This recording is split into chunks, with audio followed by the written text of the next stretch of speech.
So, hey folks, Jeff Salzman here, and welcome to the Daily Evolver.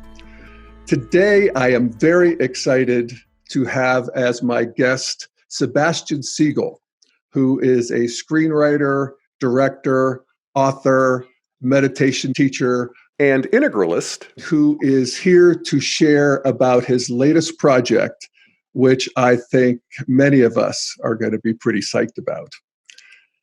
Sebastian has written and directed the feature film Grace and Grit, which is based on Ken Wilber's book of the same name, and it's the story of his marriage to Treya Wilber and her struggle with cancer and the adventure and journey that they went on together. And it's a very popular book, a very beautiful book, and a very significant book for many of us in the integral community because it just exudes integral consciousness and is a beautiful transmission of that. So I am happy to have you with me here today, Sebastian Siegel. Welcome. It's a pleasure to be here, Jeff. I remember when you came out to the Integral Institute probably a dozen years ago now, Sebastian, and met with us and met with Ken. When did you get drawn into the integral scene? That was a derivative of the first question that you ever asked me, right? Then I think I walked in the room and you said, so how did it happen to you? Right? Yeah.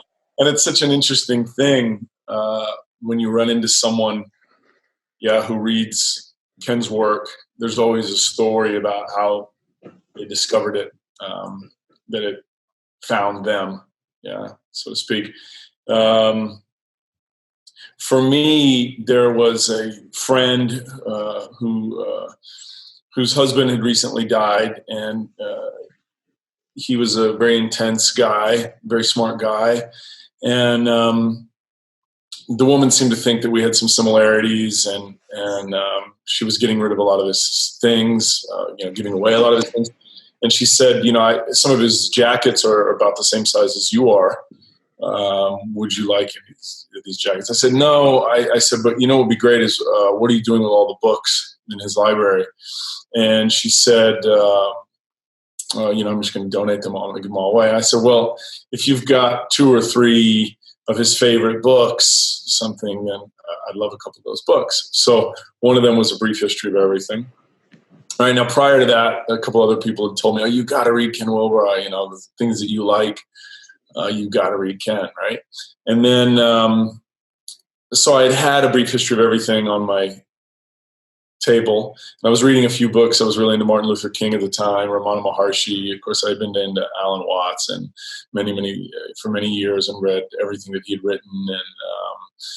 And then Joseph Campbell, who I met as a kid, and I'd read all his stuff. And then different philosophers, Schopenhauer I was really into, and Nietzsche, and etc. And then I was at an art show one night, and I ran into an acquaintance. And I'm outgoing, social, but I tend to be a little more reclusive. And I was a voracious reader at that time. And I was outside with a friend, and she was a yoga teacher, and she was talking about how she'd just reconciled a relationship with her father. And she said, wow, you guys sound so similar, the way you talk about the universe and eternity and sort of transcendence. And I said, well, what does he read? And she said, well, he loves Alan Watts. And I said, it's amazing. I said, he was such a big impact on me. And then she said, but right before he died, we became closer, and he was reading Ken Wilber. And she was just like, he was saying, this is the most brilliant thing I've ever read.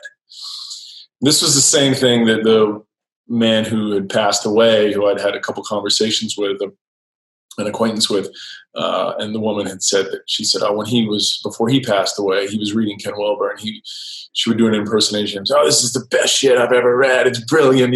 So I said, at that point, I said, okay, I'm going to go back home, and this is coming to me through all these ways, and I got to trust that. And then I cracked into it. And literally when I cracked into it, I realized that it was something that, while I had found many authors who I had loved over the years, and sort of poetic authors from Watts to Rumi to Khalil Gibran, et cetera, on a lot of different levels, both, scholastic, scholarly, and otherwise. that this writing was not just brilliant, but was poetic and was speaking to me in a way that I had never experienced before.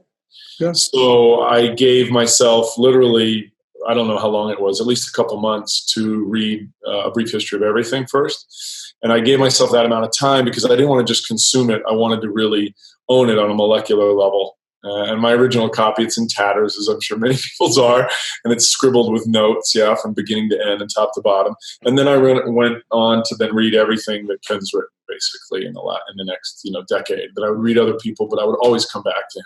Yeah. That none of the things excited my mind in a way that I could feel those neurological connections happening in ways that were seductive and spectacular and sumptuous. Yeah. So here you are then. I trust you read Grace and Grit back in the day. It's interesting. I was going with my ex at the time to Hawaii, and I used to love to go to the bookstore and just grab a few books and take them, on vacation or something. And I grabbed a couple books, and then Grace and Grit was one that I had, but I hadn't read it because I was interested in all his books on consciousness. And I thought this a true story didn't appeal to me as much at the time. And then we got to Hawaii, and I remember I opened it up, and we both started getting teary-eyed. And I said, okay, we're not going to read this on this trip. Then subsequently read it, and it just was, rocked my world from the levels of what is real commitment and what is real, authentic compassion, and what is it to struggle to be human and to be, to love and to allow love in, and to also trust beyond ourselves, and to have this I-thou relationship, and to see it really grounded in a very real world. How can I hold this sort of transcendental relationship in the other and soak up this experience in a way that's both eternal and imminent. And so I bawled my eyes out and I laughed a little bit as well, and I put it down, and I didn't want it to end. And I remember when I put it down, I was working on a film in Atlanta, and it also changed my meditation game because of Treya's writing about Tonglen. That Tonglen then became an integral part of my meditation jam, and I thought this is an unbelievable story because it's written by two people. Yeah. It's really this unbelievable character study, and the courage through which it's woven, through which Ken weaves it. To allow both the beauty and magnificence of their humanity, but also the tenderness and the fragility and the where we falter as humans was so courageous and beautiful. It rocked me. And I thought this is an unbelievable story. It's got to be a film. Yeah. Wow. So, and now it is a film. And so just give us a snapshot of where it's at. I was really psyched to see who you cast in it. Mena Suvari as Treya, Stuart Townsend as Ken, and Frances Fisher is one of my favorite actresses. And where is it? You shot it. You're at post-production. What's going on? So I think on the way there, to preface it a little bit, when I first read it, I was blown away by the book, and I loved it. Yeah. And then subsequently, I had a discussion with Ken about it. Where is this? And a couple of people had looked at it prior to me, and sort of also I think seen that this is a love story, but there's something else here that's really transcendental, and that to honor this, it can't just be a love story. That's got to be woven in there. So right. It's a certain particular kind of storytelling. And I think that everyone felt people who read the book are generally blown away by it. And so when it was sort of the right time, I thought, it would be an amazing movie, but I didn't think that I would participate necessarily in that. I just thought, wow, as an actor, this is an unbelievable role to play for a woman and for a man, or as a storyteller, as a writer, etc.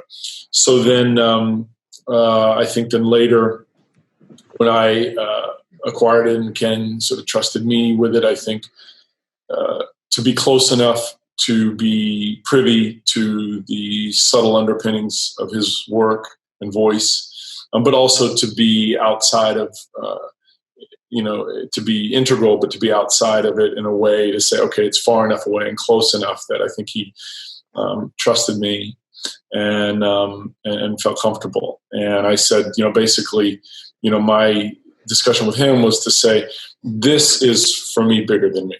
I just want to participate in this. I have no egoic attachment to this. I just want to serve as part of the orchestration of this, and I think that I can do it in a way that's unique. I felt that I had a unique sort of proclivity towards describing different elements of the story. So then I think he felt comfortable and said, okay. So then I took on the rights and started to move forward with it. As I moved forward with it, there were a lot of what I realized is a couple things off the bat. Number one was that this is an epic love story, but it's really a story about eternal love and eternal life, so to speak. And that was what would differentiate it in a lot of ways. Obviously, because it is about this human being who is one of the greatest thinkers of all time, with such a powerful and unique voice, that it needs to be handled in a certain way. I knew right off the bat, any film that is, it's not a biopic, but any film that is biopic by nature, there are going to be people who respond to it great, and other people who say, oh, no, you missed the mark, right? And that's the nature of the difference between film and book, right?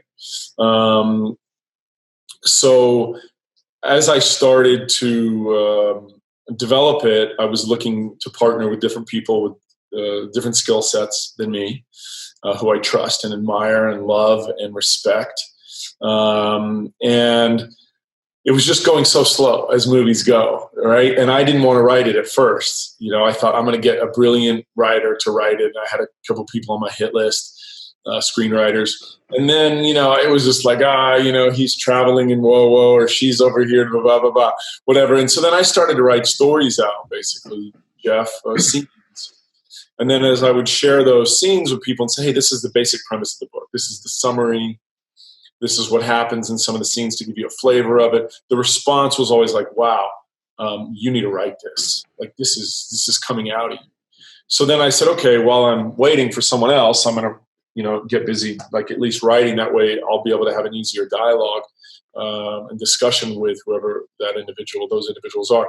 So then I did it, and then the response was that people would put down the script and they'd be all teary-eyed, and they'd say, "Oh, it's amazing! Yeah, this is a great epic story." So in that process, basically, the book's about 400 pages. I broke it up into 4 100-page segments.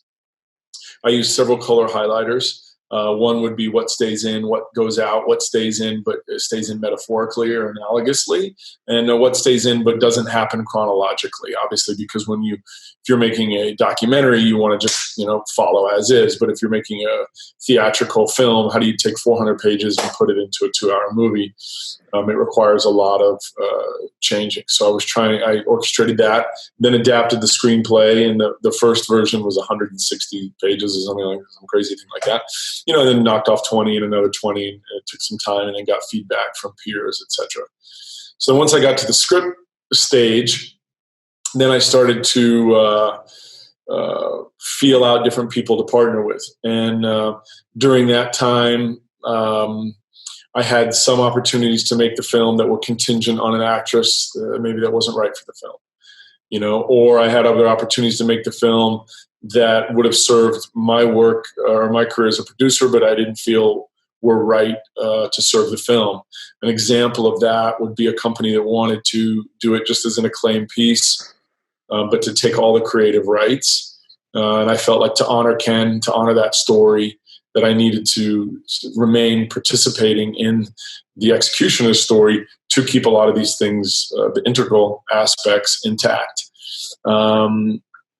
So one example specifically to ground that is a company said, listen, we want to fund this in-house. We'll fund this for $10 million. We're going to get these 2 movie stars, and we're going to go shoot this movie, but we're going to change the script radically.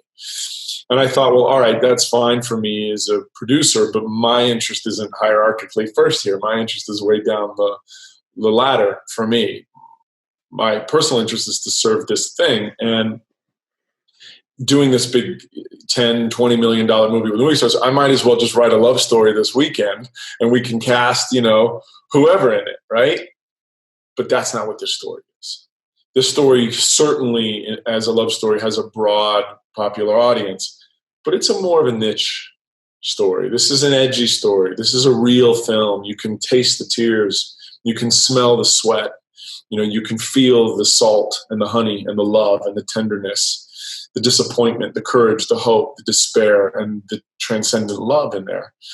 And I knew that was important. I knew that also means, as somebody who both paints paintings and sells paintings, that in order to do that, we have to constrain the budget a little bit. But that will make a better film, ultimately. So we need to make something that's smaller, but that's true. That's truer. Mm-hmm. Yeah. So then did you find a new production company, or how'd that go then? I was exploring with different partners, people who I liked very much, admired very much, some exceptional filmmakers on every level. But I thought maybe it's just not right. Yeah. And, if I'm going to die for this, I want it to be at least a little right. Yeah. And so then I finally met a partner who believed in this, who believed in the story, who loved the script, who really believed in me, who also said, listen, you are the guy to tell this story. And you need to direct this. And I was, early on saying, listen, write, produce, direct, act. I'm comfortable in a number of different positions.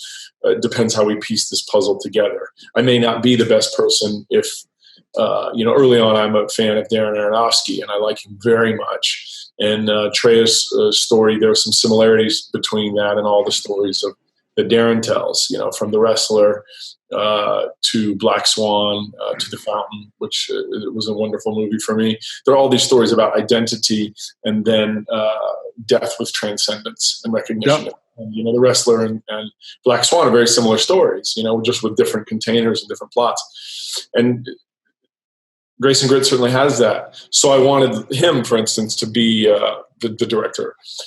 Anyways, nevertheless, and my partner said, listen, let's do this. And so he brought half the equity. I brought half the equity. And then we started to piece it all together, looking at the other team who would come on, both in production, but also in, the actors and all those elements from there. So how did you get the actors? They seem really good, and they're, high-end actors. Mena Suvari? Yeah, she's brilliant. Wow. I've never seen a performance like it. Really?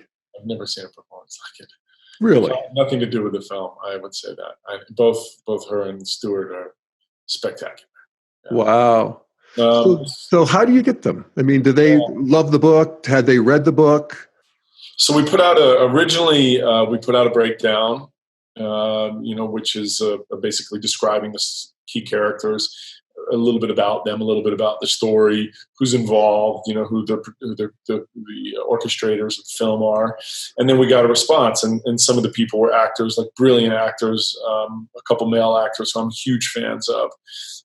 But they had aged out or they weren't quite right for it, or, maybe would be intimidated by the material in some way. Because for both Mena and Stu, for the two lead characters, Ken and Treya, for these human beings, for people to portray these human beings, they're not just real stories. It's also on the very basic level of work. It's 100 and something pages of dialogue for each individual to remember and to own it and to really live from that space. It's also a huge emotional investment for an actor. They have to fall in love. They have to be in deep despair. They have to make love. They have to cry. They have to fight. They have to fall apart. They have to come together.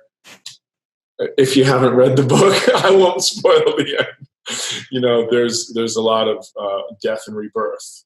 Yeah. Here's some stills from the movie that you sent. That top one is Stuart underwater. That's Ken's dream sequence. Mena and Francis at Treya's wedding. So Francis is portraying her mother. And then there's Mena's beautiful shot of Mena. Beautiful, yeah.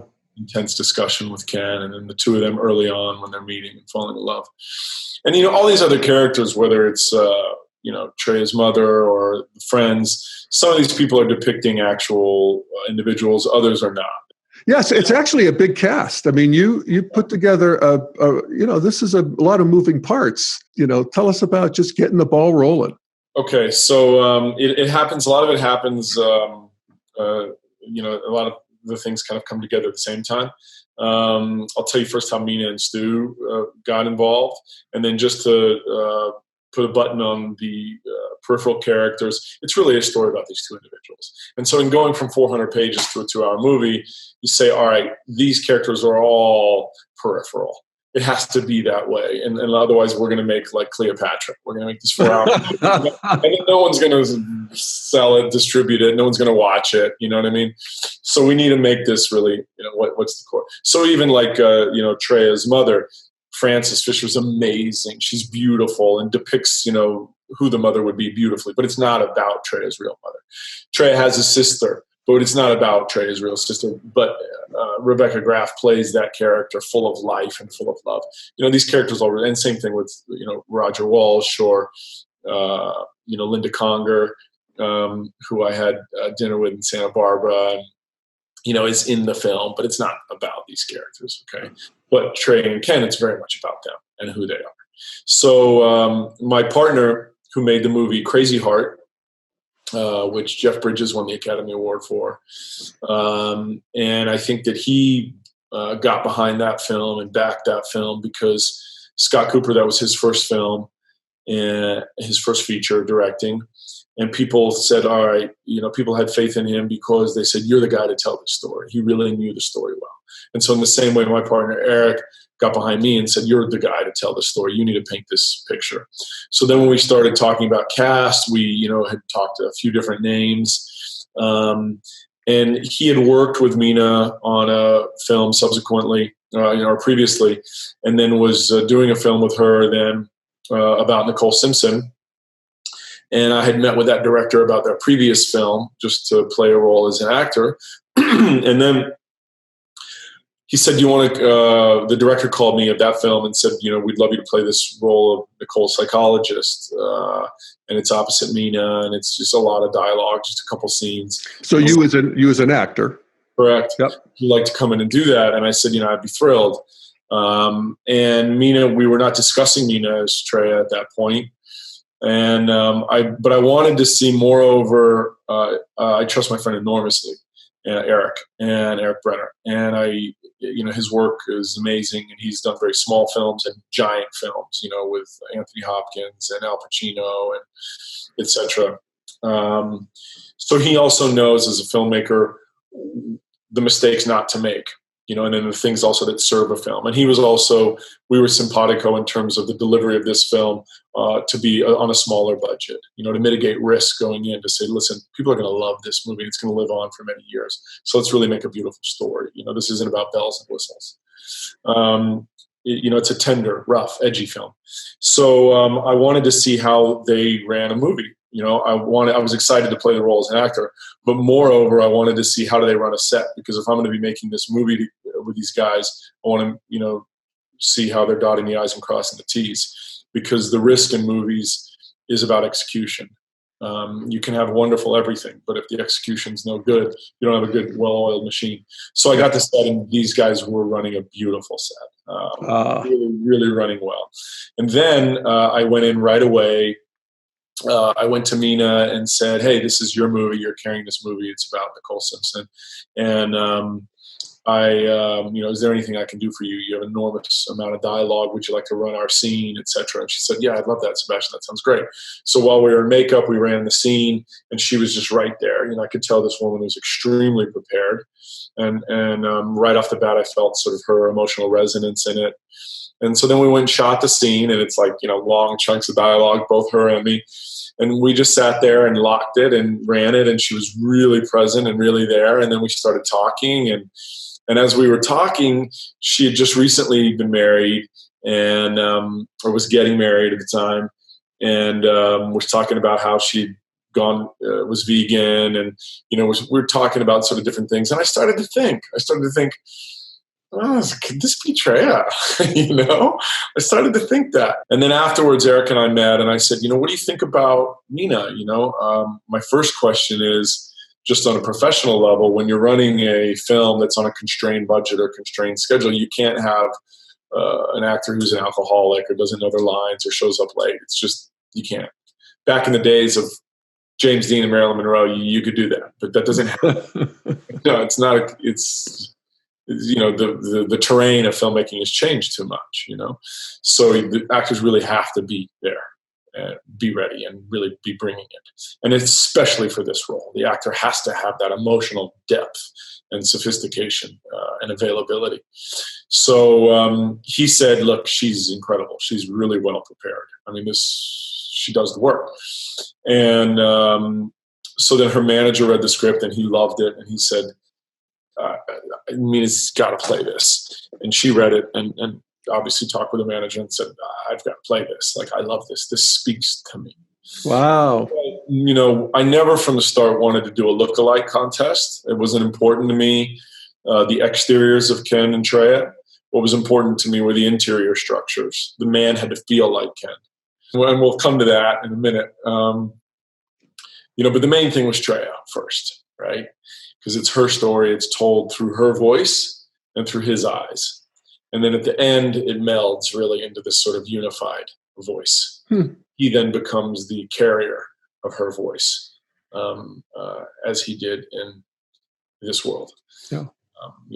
So Mena read it. Her manager was very enthusiastic.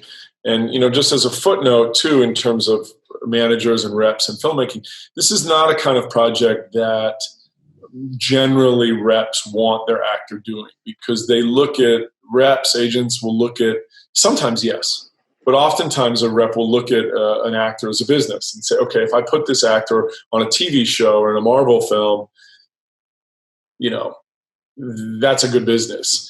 This is a risk, because if the director isn't really on, this could come off really ridiculous. Of course. Yeah. This is also, this puts my actor out of, unavailable for 2 months, and I could put this actor on a few episodes of some show or in the lead of some film, other, sort of major film that I'm going to make a lot more money from.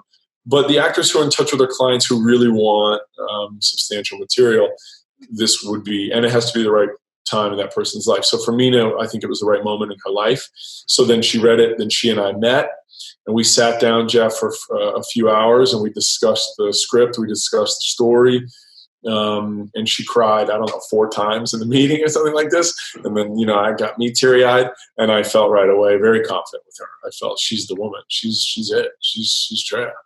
And this woman is very smart, yet accessible, geeky and attractive, feminine and yet grounded, yet to herself, with this conflict of having so much up here and yet having this depth. And so I felt like Mena was demonstrating those things without knowing that was really important to me and to the story. So that was it. So she signed on. We were excited. So then it was like, hey, how are we going to get this guy? Like, who's going to, how can you play Ken? So I had prepared for that. And certainly my partners felt like, you definitely are, absolutely are the guy for this. What do you want to do? And I said, well, let's put out a breakdown. I want to make sure I serve this thing to the best possible degree. If that's me, I'm okay with it. But maybe there's someone who is really the right guy for this. Maybe it's James McAvoy, maybe it's Ed Norton, maybe I don't know, DiCaprio. I don't know. You know what I mean? There's, in other words, I'm open and I'm flexible. Let's evaluate, what the potentials are here. Yeah. So we did that. A lot of incredible names came in, but people maybe who weren't quite right. It's a lot. It's a lot to ask of an actor. It's huge. It's a lot of pressure. At that time, we were, 7 weeks out or something like that, 8 weeks out, somewhere in that range. I was still preparing physically. I'm the writer. I'm also the director, and I'm also one of 3 producers on the film. I like to do an enormous amount of prep work. We'll talk about that later, the prep as a director. As I was doing that, there were days where I was driving 200 miles just to scout locations. And then I realized early on, because of this is a very indie film, that my job as a producer trumps my job as a director. I need to do my best as a director, but ultimately the film has to get made and has to keep moving forward. So the more prep I could do as a director, the more flexibility that would allow me to mitigate risk going in when I would get pulled away to produce. Then I realized at that moment that, okay, I'm not going to be able to give this what I need to give this if I play this role as an actor, because producer, director, if I had a support system like that Bradley had when he did A Star Is Born, the time and the sort of budget and that kind of thing, then maybe. Which I thought was a beautiful film, by the way. He's exceptional, on a lot of levels. Right. I'm a fan. But I felt right away that that I could do that as an actor, but that I needed, more importantly, to direct this, to paint this picture. So nevertheless, I was preparing just in case, because we had a sort of come to Jesus moment. We had a date to shoot. And if we don't have an actor, somebody's got to do it, right? Mm-hmm. So I weigh around 200 pounds, 205.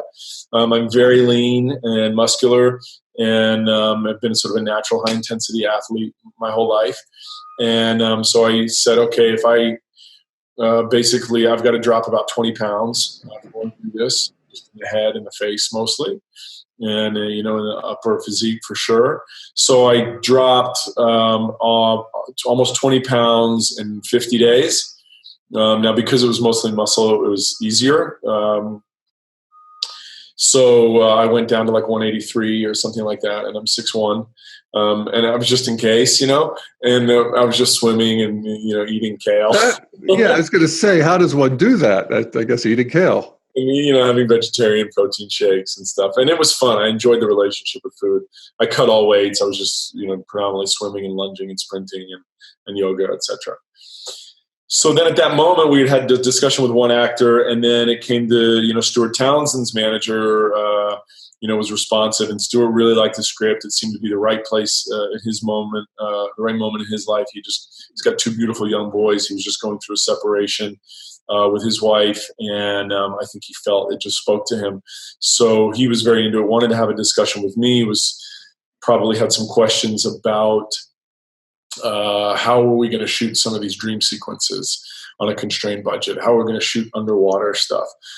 He and I talked, and we hit it off immediately. We had a long discussion on the phone for an hour or so, and I felt very comfortable with him, and he felt very comfortable with me.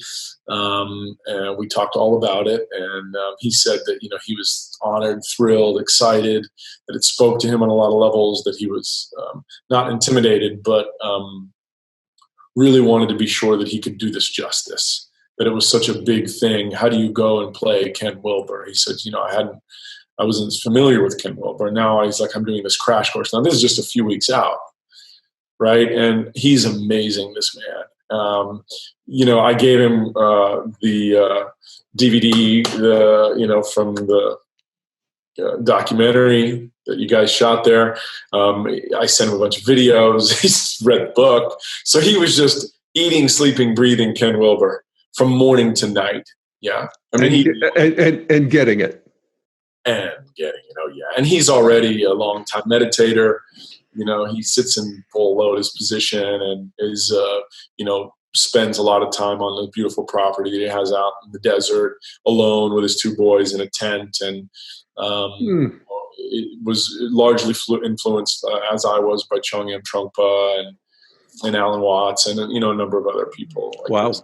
So he was, and that was a bonus, right? Yeah. So then it ended up that, we were really becoming close friends and also had this strong relationship as director-actor. All these surprises started coming out, okay? And so one of them was, on day one, he shaved his head, right? And when he shaved his head, we all stood back. And he looks like identical to Ken, like the shape of the mouth and the brown eyes and the ears and the head. And he's got this beautiful head, right? And it was just like, it was synchronistic and eerie and spectacular. And felt like there was a force that was driving this on a higher level yet again. So I am deeply grateful to both of these actors. Wow. Come on and to trust me really with their careers, to trust me. Right. Because they're my partners in this. So you have these two great actors. You're feeling really good about it. You're a few weeks away. I assume you got the other actors cast, and it's time to prepare for shooting. And you're the director. All right. So we're a couple weeks out. So actually, Frances came on earlier. She had been on already for a couple of years. She's a very, very close friend of mine. She was in both my documentary films. And she read the script early on and has been just such a wonderful friend, and a peer, such an extraordinary, kind of iconic actress. I mean, her body of work is spectacular. And as a human being, also, she's a longtime meditator. She's vegan. She's really right there. And when she read the book, she was like, "Oh, Sebastian, I just cried so hard." And then same thing when she read the script. She was like texting me in the middle of the night. She was like, "I can't believe I don't want it to end. I'm saving 3 pages for tomorrow," kind of thing. Oh, my goodness. Several years ago. So she's been wonderful because we've sat together and had so many discussions about it. And Marianne Williamson is a very good friend of mine as well. And her and Frances are kind of besties. And I actually met Frances through Marianne. And Marianne and I had many discussions about this as a film and what it would look like. And so Frances basically said, "Look, I'm with you. I believe in this. I believe in you, Sebastian. And, tell me, how can I be supportive?" So it was, so she was on. And then Julia Ormond, who is a dear friend, also a friend and fan of Ken's work and book, and they've been friends for many years. So I said, "I'd love you to play a role. What would you, would you play Chris Habib, the New Age healer that Ken and Treya go see? Would you be open to that? It's a cameo role, but it's this sort of really memorable role in this key scene on a lot of levels." And so she said, "Yeah, I'm open to it, Sebastian." She gave me some notes on the script. And we had many discussions and saw many movies together as well and discussed it. And then when it kind of came time around, when we were in production, she was shooting a series in Europe. And I said, "Julia, we're going into production. Are you available? Are you still open to this? Would you do this?" And she said, "Sebastian, I'd love to be there, but I'm shooting the show in London and I'm not available." So I was like, I was like, I was so excited to be able to work with her. And so then I had, basically I text Mariel Hemmingway and, she's extraordinary. I said, "Listen, Mariel, this shoots really soon." I think we were actually in production at that point. We were shooting. It was like a week away or something. And I sent Mariel Hemmingway a text and she said, "Hey, send me the scenes." And I sent her the scenes and she said, "Listen, this is beautiful. I love it. And I'd love to be part of it. I'd love to participate." And I said, "You get the best." Yeah. Yeah, because it's a lot for a director for an actor to trust, a director with material like this. Yeah, right. She's amazing. Mariel's just spectacular. Yeah. So we got Mariel, we got Frances Fisher, and Mena, Suvari, and Stuart Townsend, and then Rebekah Graf we cast, who's just, the camera loves her, and she did this great job sort of representing abundance and life and enthusiasm, all these things to sort of juxtapose Treya's story with impermanence. And then Nick Stahl from the Terminator 4, I think. He's incredible. I had this beautiful cameo with Ken and Bob Dottie. So with Stuart Townsend and the character of Bob Dottie, who Ken runs into in Germany in the Yanker Clinic. And they just have one scene in the hallway around the beer machine for people who've read the book, and they're talking about the beer and whatnot. And I wanted to keep that in because it's this sort of light kind of moment between these two men that in the midst of all of this high dose, short-term chemo, that these two guys, and Ken, who, plays everything close to home, he's got to be strong for her. And he doesn't show his emotions, and he's, here, so much for so many people. And the scene is this, that he has this moment by this beer machine with another guy where they can just laugh and have a beer together. This light moment, which is so important. These mundane moments that support the sacredness and the profundity of life. Mm-hmm. These passing moments. And so Nick Stahl said, yeah, I'd be happy to do it. And he came in, and he's so good and cool and just right for it. And it's a very charming scene, and it stays in. And then Lydia Hurst, she plays a character that's fictional, who is Treya's client. Right? So Treya's a therapist, a psychologist, and talks to Amy, Lydia's character, who is essentially acting as an avatar for a lot of the things that Treya hopes for and fears. So she's vocalizing the shadow inside of Treya. Hmm. She's talking about how, her doubt in her relationship with her guy, and talking about the sexual aspects of that relationship, the fears, the despair, the deceit. Amy's character, that is, Lydia, the character Amy, Lydia's character, that is. Lydia came in and was great and loved wanting to collaborate with me, all the actors, loving the process and the relationship between director-actor. So with all of these actors, I like to, everything I've shot in the last, kind of decade, I like to really allow people to do what they want to do. And that means the set decorator, the makeup person, the wardrobe, the stylist, the production designer, the DP, the actors. And then I want to then have a relationship with them, because I want to see what's their strong suit. Because while I know all the categories and all the departments, they're a specialist in that one particular thing.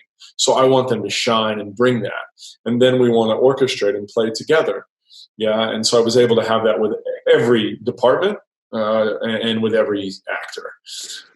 Frances, it was amazing, working with her, because she's so seasoned and she saw so many movies that she would do things that I would see on camera and on set that then only in the editing room, or later, sometimes I would see it on set, but I would realize, wow, that's a jewel.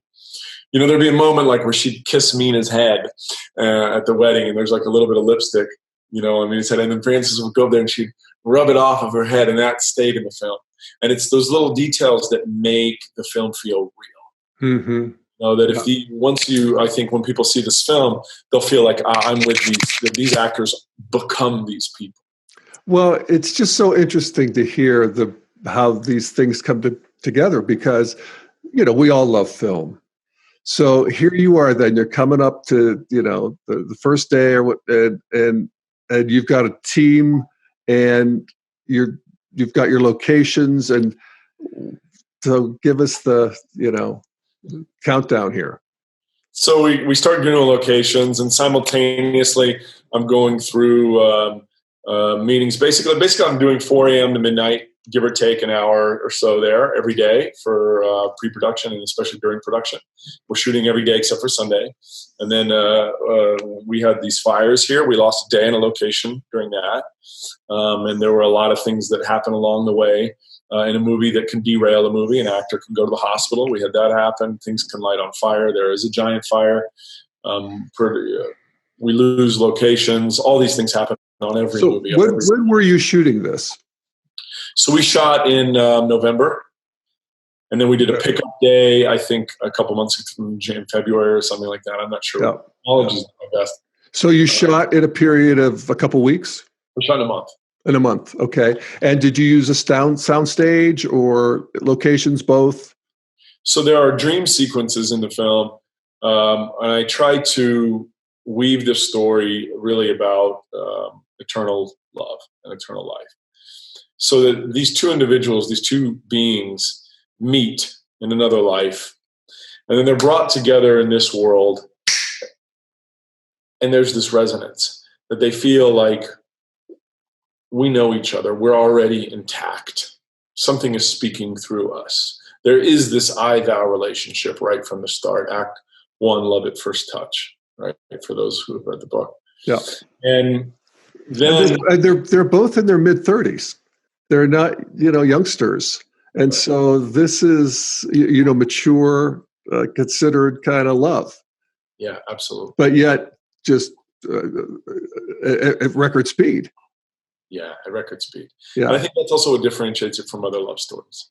During the prep, I watched 2 love stories a night for a month and a half. So all my friends who were men were like, what are you doing tonight? I said, well, at 6 o'clock, we're going to watch The Notebook, and then we're going to have dinner at 9, and then at 10, we're going to watch Titanic. What are you doing tomorrow? I said, well, at 8 o'clock, we're going to watch Ghost, and then 11 o'clock, we're going to watch The Fountain.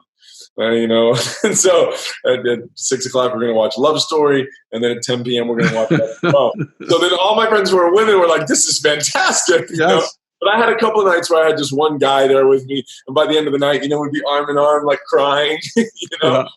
And I did that to get the pacing and find out what I really liked about certain love stories, what worked for me, and what I could find in terms of what would resound with Grace and Grit.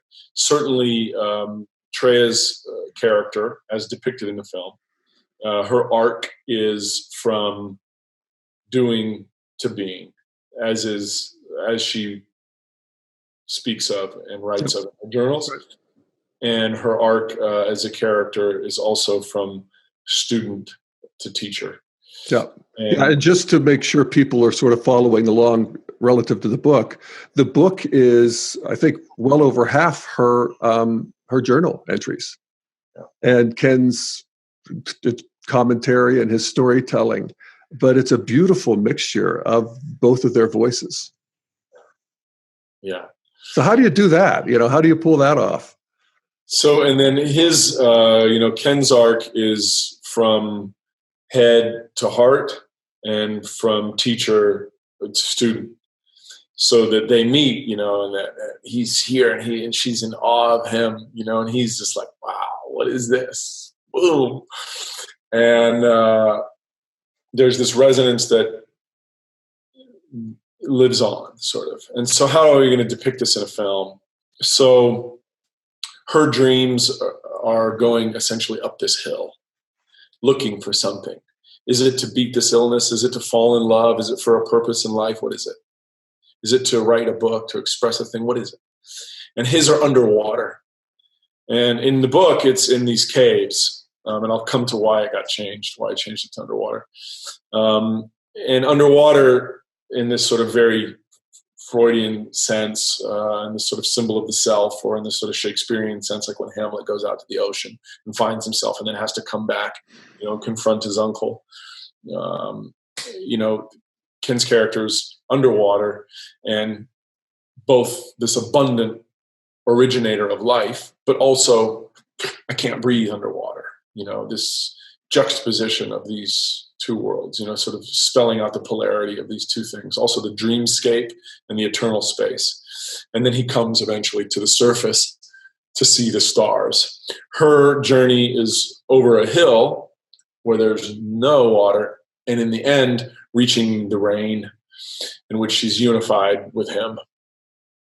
So metaphorically, they meet in this life, there's love at first touch, and then they feel like, okay, we were meant to be together, we're bound together. And just at that moment, they're torn apart, right?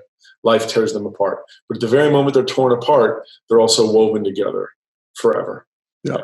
Yeah, she gets her cancer diagnosis, a week or 10 days after their wedding. Yeah. And it's on from there for 5 years. Yeah. And so we cover that period, basically, a little over 5 years. And when they're torn apart at that same moment, they're woven together. And that's really depicted metaphorically in this sort of dreams that the two of them are experiencing.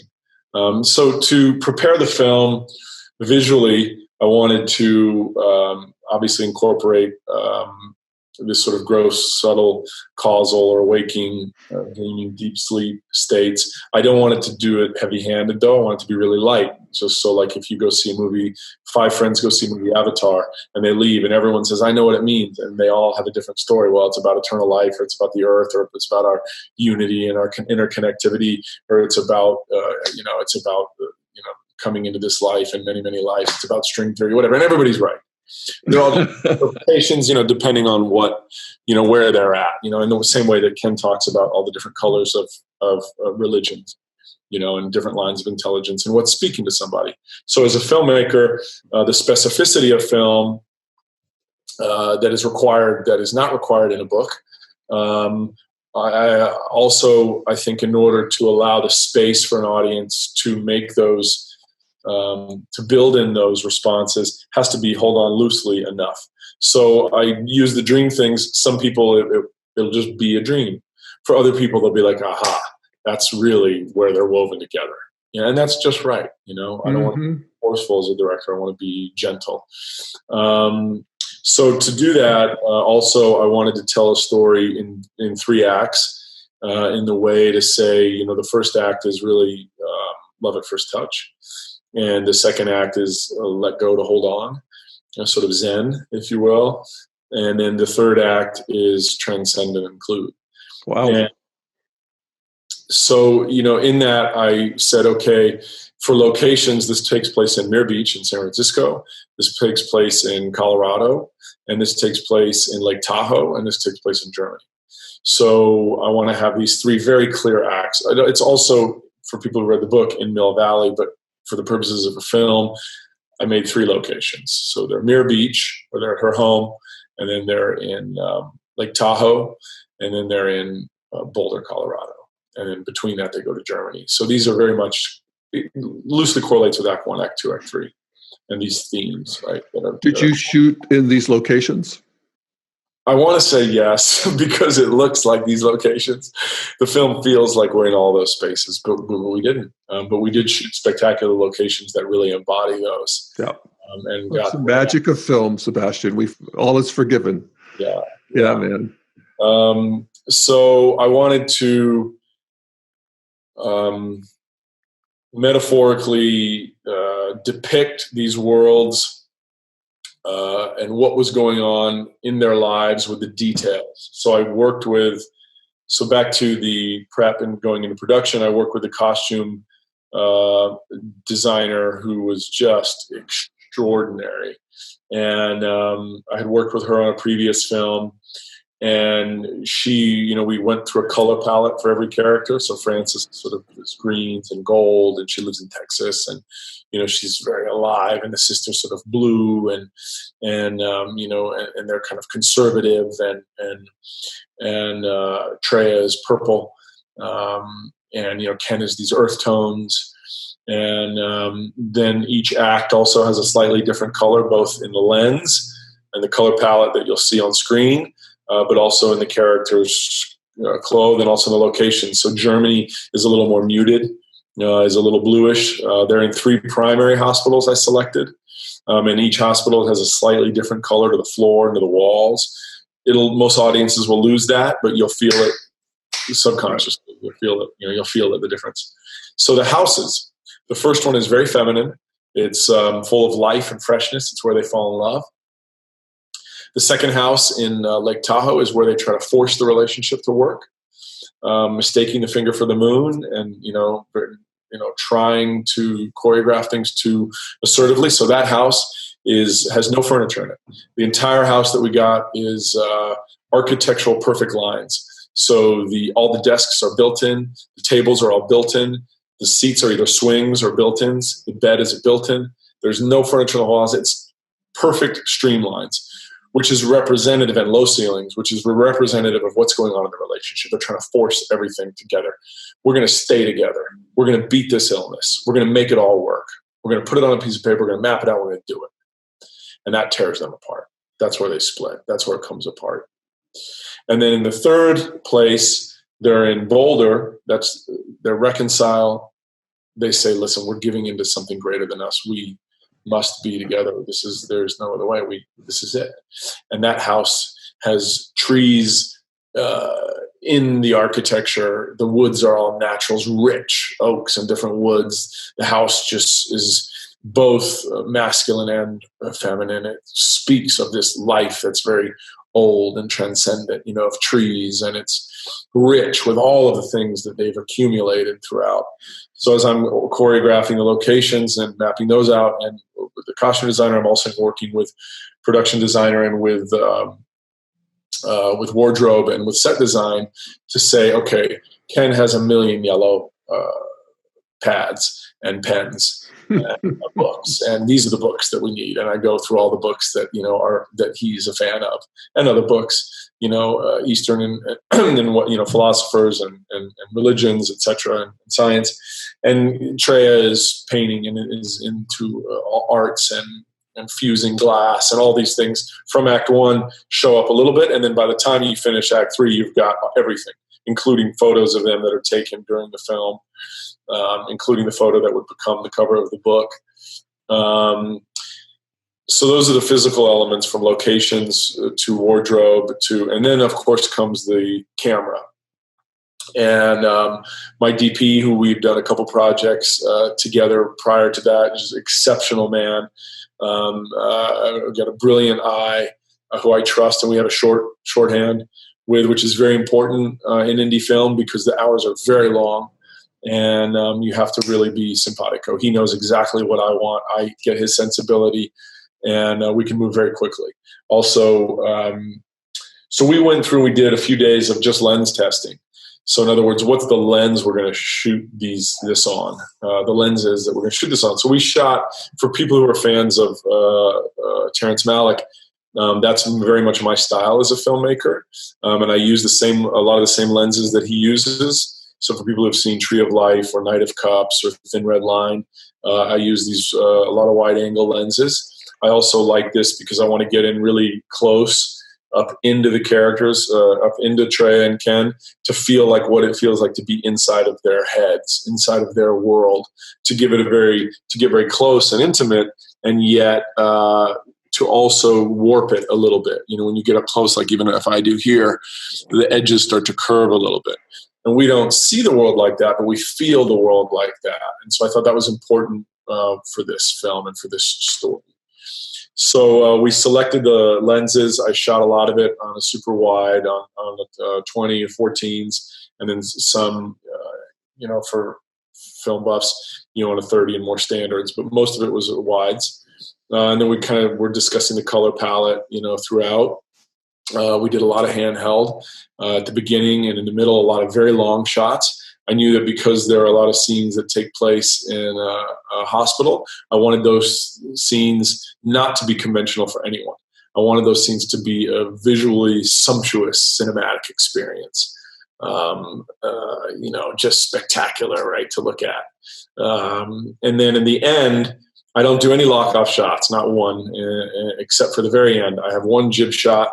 It's one scene coming straight down from the ceiling with Ken and Treya, with Stu and Mena laying there, and it just comes straight down. I don't know if this shot is going to live in the final cut or not. Right now it's in there. But we'll see. And then I do, at the very end, after he takes her to bed, there's one lock-off shot where we zoom out. So essentially, the timing of the shots is that it moves very quickly at the top. It's edited very radically. It jumps time forward and backwards a little bit, so that you get to feel them falling in love. You get to feel the space sort of in there, and kind of the rapidity, but that they're growing outward hugely, going in this depth in a very short period of time. That these are two very sophisticated, intelligent, emotionally rich human beings that are able to connect very deeply, very quickly. Yep. And how do you do that? By jumping forward, jumping back. In some places, I'm not using sound. I'm cutting sound out completely to make it more visual. And other times, I'm reversing it. Then in Act 2, I do a lot of the most radical shots. I wanted to make Act 1 very accessible for any viewer. And I want Act 2 to be more radical in the way of Mulholland Drive, or sort of David Lynch-esque or more Malick-esque. To really push viewers to the limit, because that way the people who want just a love story, they've already bought in. They've sat through Act 1, so they're not going to walk out now, right? And whereas the people who really love Ken's work, they'll find the love story at the beginning. They'll sit through Act 1 because they say, all right, I'm curious about this. But Act 2, they're going to be rewarded for sitting in. That's where we really get a little bit of his sensibilities and work starts to come out. And then the shots also. I do some very radical shots. One is, I don't know how many minutes long it is, but it's a single shot. Starts with 6-8 people in a room, in a hospital room. Treya is taking it all very well. It's not great, not the greatest thing. For those who haven't read it, she's having cancer and is going through a surgery. Ken is there, and he hasn't yet shown any emotion in the film. He plays it safe, strong for her. He's also so well known that he, keeps a facade and he keeps a distance because he's such a compassionate and tender human being. Yeah, but he has to show up in the world like this with this woman and the people around him who come into his life and are curious about him.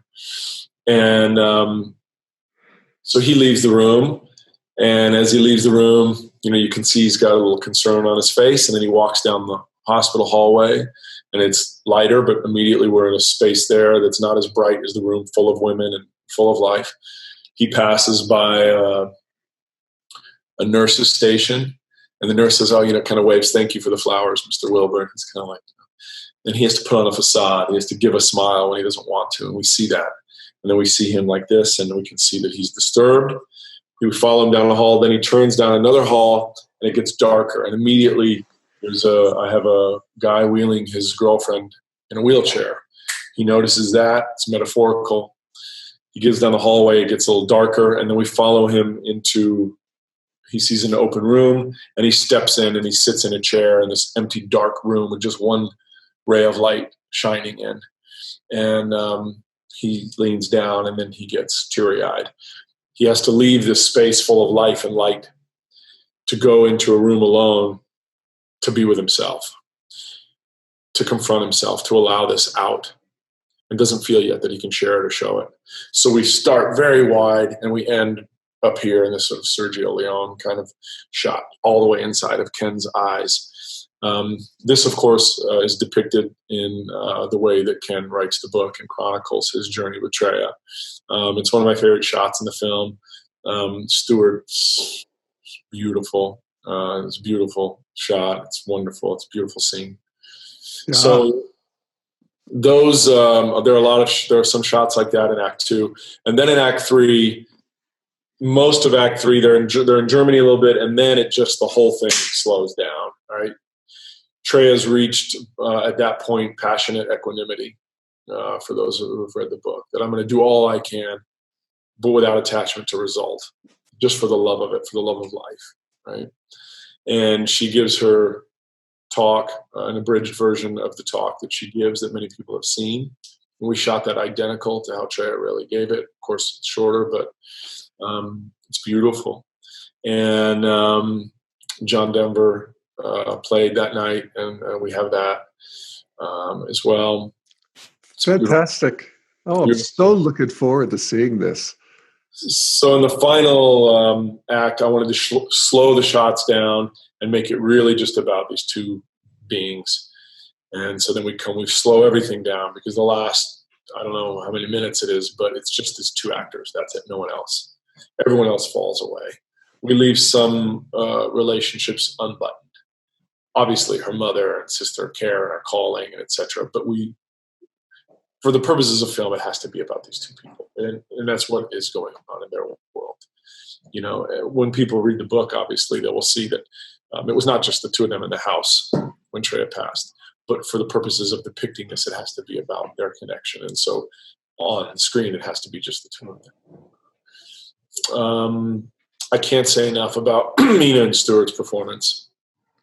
So there you are, Sebastian. It's, you're the director. It's time to yell, ready, set, go, or whatever you yell. And you're watching this happen. How's that feel? Are you feeling like you know what you're doing? Are you hoping for the best? Or what's going on with you? Thanks so much, Jeff, for that question. Yeah, I come in really prepared. And I'm also, I think so much of what appealed to me about Ken's writing early on is that, my father's a professor of comparative religions, and India was his specialty. So growing up, India had a big impact on me and those comics as a kid. And sort of this sensibility of how all these 333 million Indian gods are all avatars of one another, that we're all have these different faces. And so the sense of this Martin Buber I-thou relationship became sensible and sacred and profound to me early on. And so I knew that if I gave that to this, telling this story, and I gave my discipline too, in terms of as a craftsman, that it would turn out well. So I did a lot of prep on every level with every person. Even my AD and my DP, we acted out. I acted out every scene with the two of those guys for 2 12-hour days, 2 in a row, about 10 days before we shot, or a week before we shot, so that once we got on set, I acted out Treya's part, Ken's part, Francis's part, etc., and said, we're going to shoot this on this lens, and we're going to, this is going to be a single in a hospital. This is going to be a long 2-shot. And then they had great ideas, and we collaborated, between the 3 of us. So that way, when we get on set, if there's a fire or something happens, we'll already all be on the same page. And did you reshoot things? Were there arguments, or how did you deal with differences? Yeah. You've shot a movie before, I see. Well, I've done a project with other people before, human beings or something. Yeah. No arguments. No, I never raised my voice once. I go about things. I don't know if the last 20 years of meditating for me, it's given me some little bit of equanimity. And I think that then I don't know how anyone can make a movie without being a psychologist, Yeah. And I think being able to navigate now, even, in post-production and in the producing aspect of it, different personalities. The thing for me is I don't care if someone's an asshole. I don't care if they're condescending to me. I don't care. I don't care. I don't care. I want to serve this project. I don't get my feelings. I'm tender. I'm sensitive man, very much emotionally available. It's easy for me to have tears in my eyes. But I don't take it personally, and I'm okay. And I'm honored to work and thrilled to work with people who are good at what they do. Sometimes that person has a deficit in one line of intelligence. Sometimes that line of intelligence is interpersonal communications, and that may be their wheelchair. That may be their thing that limits them in some way, and I'm okay with that. I think that if we can look past those things and be comfortable with those very rough edges, things get done a lot more easily. Because of the nature of film, it's very long hours. Let's say you have 100 people, even on a small film, or 1,000 people on a movie, and you're shooting, let's say, a month. The odds that someone is going to come to set with a wife, a husband, a lover, a child, a father, a mother who's passed away, who's sick, who's someone who's been devastated in some way, the odds are like 99%. Yeah. But you can't bring that to work. So we have to just assume going in that everyone had that day. Yeah. So I always, like to show up, with full appreciation and interest in every category, and negotiating and interacting and responding with all the different personalities to make it work. Yeah. That's a strong suit for me, I think, as a director. Did you keep things? Were things pretty much on schedule, and did it move pretty much according to plan? Yeah, it did. My team was unbelievable on every level. Just the costuming to the set to, literally the letters. There's a lot of letters, obviously, since this is Treya's journals, and she's journaling throughout the movie. And so there's some voice of her reading, and Ken as well, a little bit. And there's letters sent back and forth when she's sending letters to her friends, let's say, or to one another. And, in the prop master, he wrote letters. He's ambidextrous. He would write with one hand Ken's handwriting, with the other hand Treya's handwriting, one in black and one in blue. That way, when the actors would read a letter, if they were actually going to read a letter, they would open it up and they would read it fresh for the first time with actual different handwriting. That kind of detail that the audience will never know. Some of the things, Treya's entry that went in the transpersonal, the Journal of Psychology, we have that original magazine.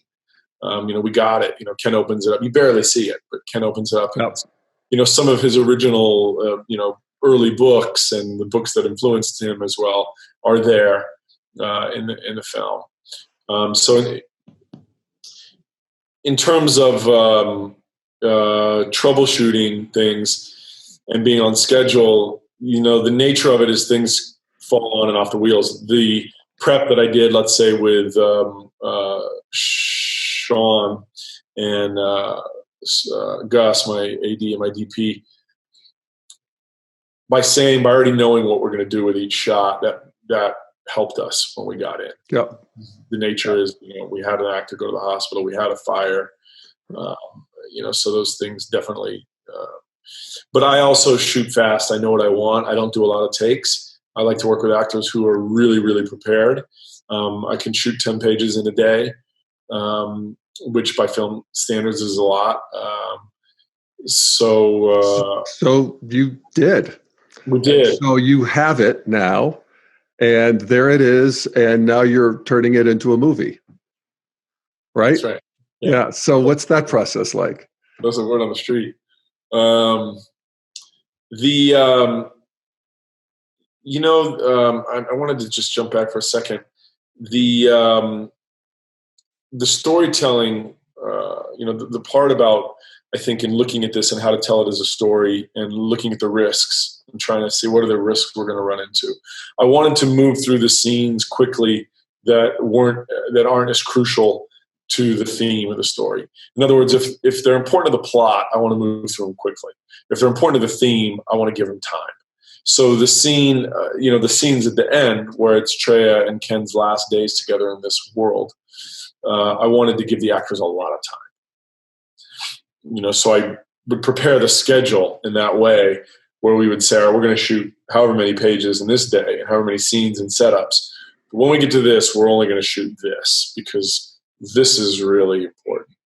And when we shot, I wanted also to shoot mostly chronologically for a lot of reasons. And then you asked a question earlier about, was it emotional or was I responsive and how was it shooting it? Jeff, there were moments, so many moments in there where I was watching the camera, watching the actors and got so, like teary-eyed and chills and a lot of people. There was one day in particular where we were shooting stuff in the Boulder house and I'm on listening and we've got a hard lockdown on set, so it's silent. And we're shooting mostly natural light also for the movie. And I wanted makeup to be very conservative because I wanted to feel all. And I was watching a scene and, it was one of the final moments. And I just start getting so teary-eyed. I'm crying and I'm smiling and I'm watching. And I'm having a sort of somatic kind of transcendent experience, feeling like I'm so fortunate to be able to carry this in some sort of way to a broader audience. And it's beautiful what these actors are doing. And it's beautiful, this story, Treya's story and Ken's work. I'd be dead if I hadn't discovered Ken's work. And I feel so honored to be a servant in the telling of this story. And so there were moments, particularly in this one day where and then I look to my right and my makeup department, they're crying. And I look over to my left and the prop department, he's watching it and he's crying. And even my producing partner, one of my producing partners, who's not a guy who shows his emotions, I look over and he's watching like this, right? He's standing behind me and he can't hear the scene. He can only see it on the monitor. And he's like this. And I look over and there's just tears streaming down his face. On that scene, I didn't yell. I didn't yell ever. Cut. But I didn't cut. Instead, when we were done with that scene, I let a lot of scenes that were really intimate between the two of them roll out because I wanted to see where Stuart and Mena would go. Because after a few days, they started to develop an incredible rapport, and you'll see their chemistry on screen. And Stuart's a very playful actor, and he's really good at improv.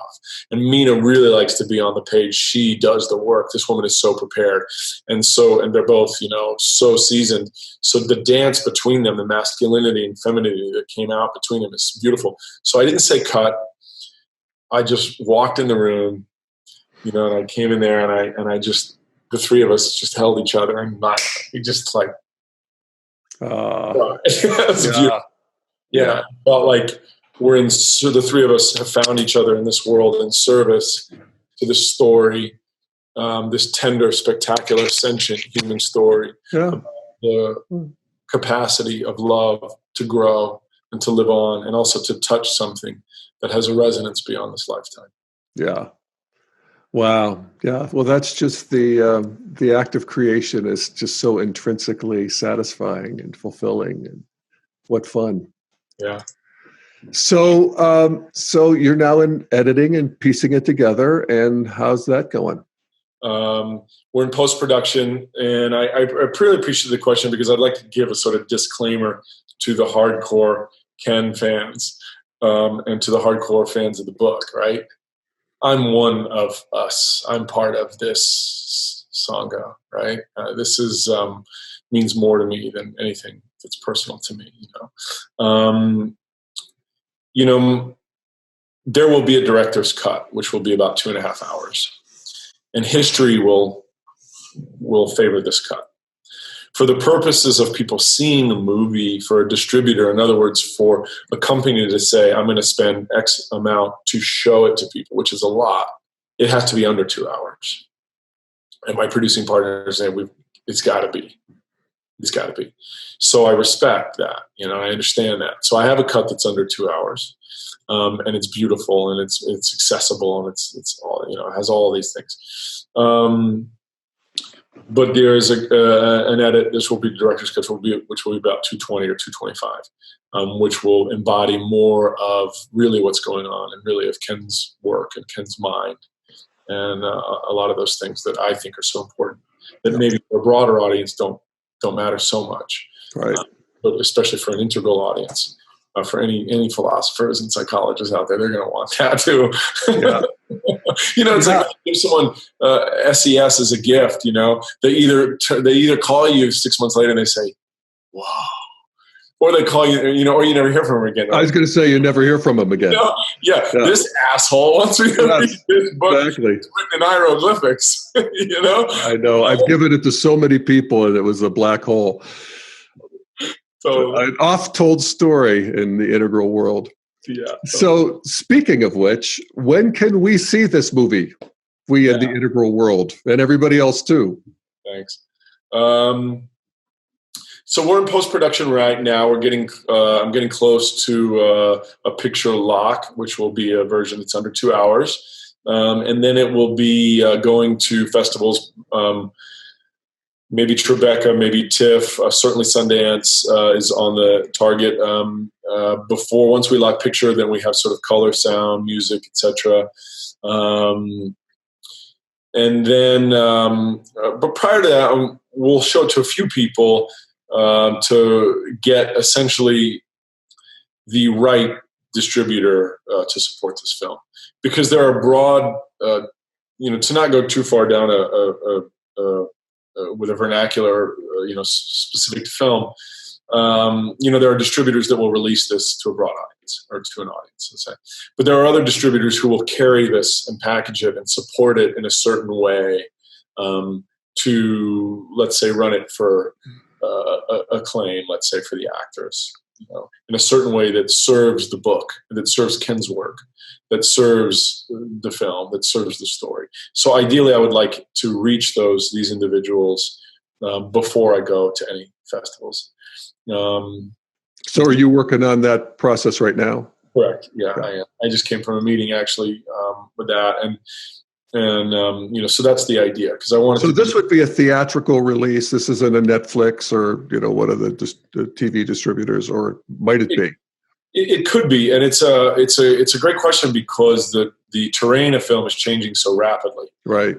So Netflix would be a dream distributor, because they will.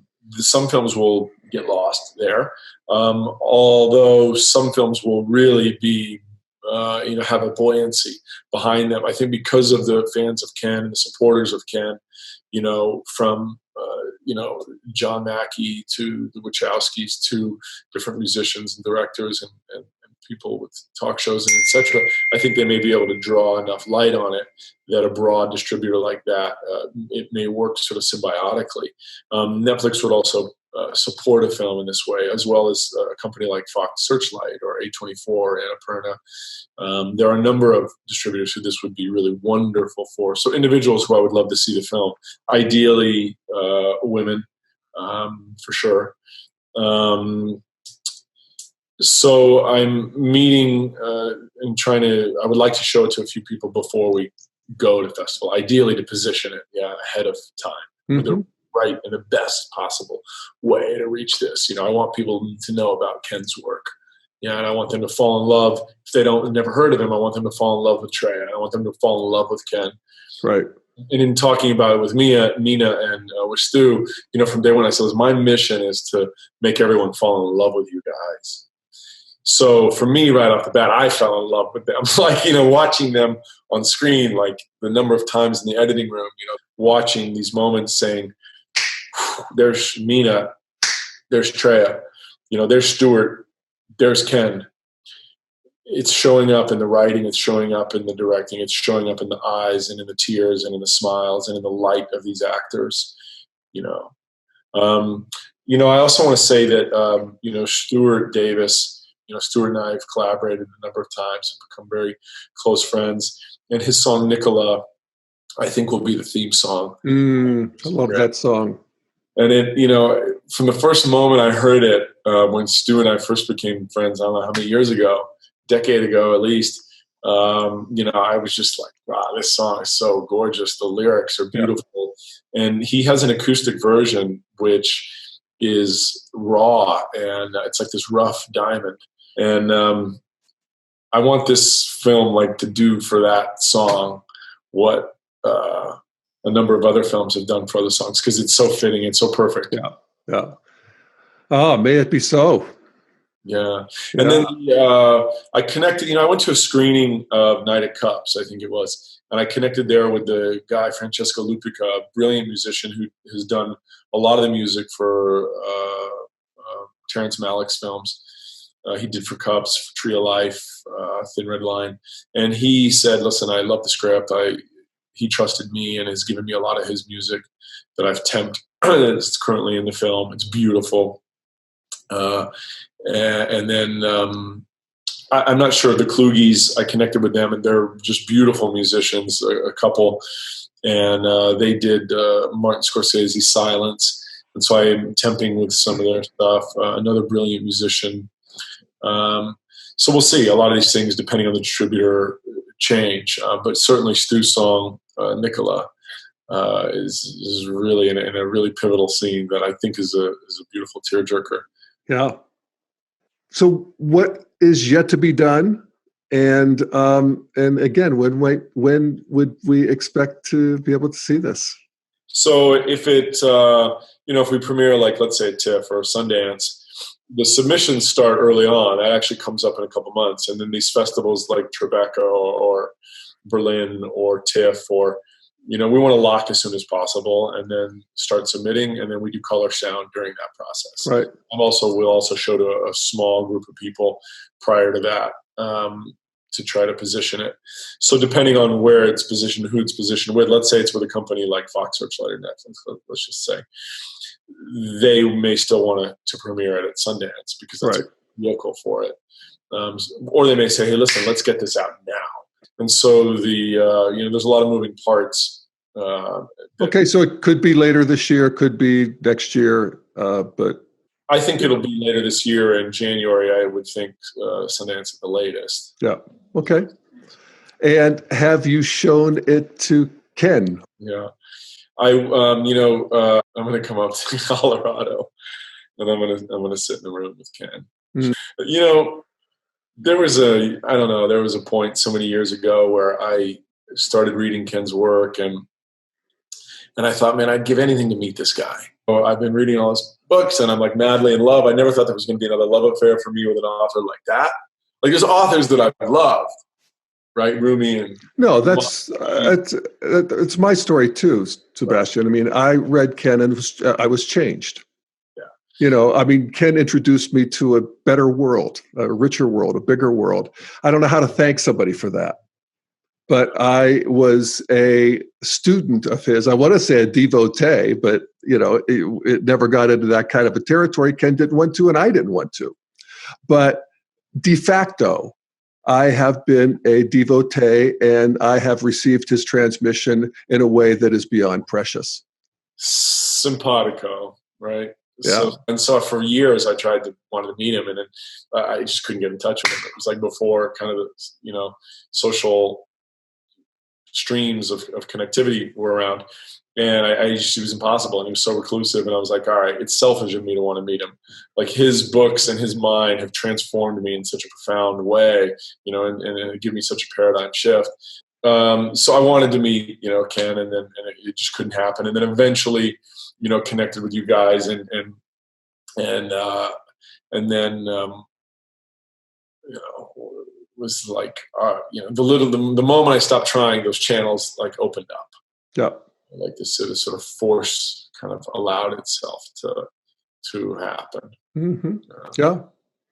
Well, and if the theory is correct, we are ushering in a new stage of human development, a new stage of human history.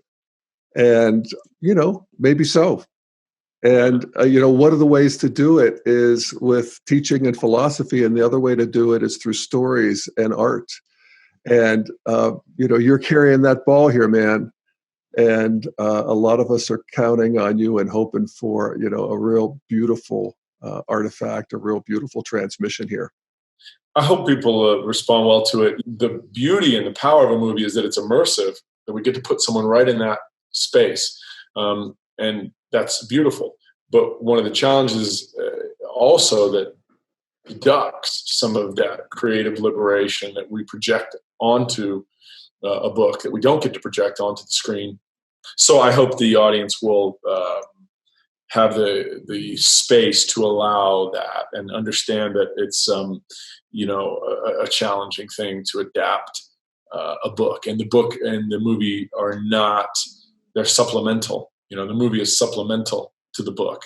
It is not meant to displace or replace or be in competition with in any way whatsoever. My hope is obviously that people will watch the film and say, this is a beautiful story about love, about eternal love, about what it is to be human and to care and to sacrifice, to care for another human being, to allow myself to be transformed by another's faith and love in me and for life.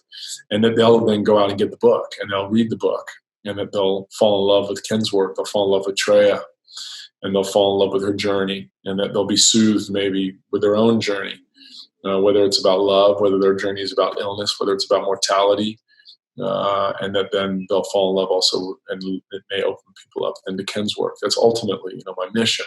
And people can look at the site at graceandgrit.net, and there's also there are links to the IMDb, to a Deadline Hollywood article, and then obviously if people want to reach me, Instagram's a great way if they use that, which is Sebastian Siegel 1. People can send me a message or something like that, or once in a while I'll share a photo from set or something like that. All right. Well, hey, man, Sebastian Siegel, thank you so much for picking this up and running with it. I think it's a very significant move in the, progression of integral consciousness on the planet. And I'm grateful for it. Jeff, thank you so much for all you're doing, and everyone there. I'm so honored and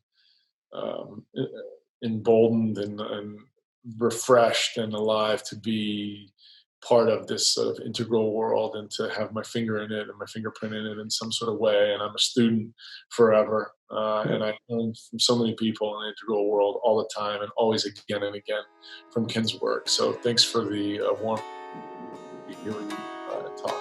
You bet, man. And thanks again, Sebastian. And thanks everybody for listening to the Daily Evolver.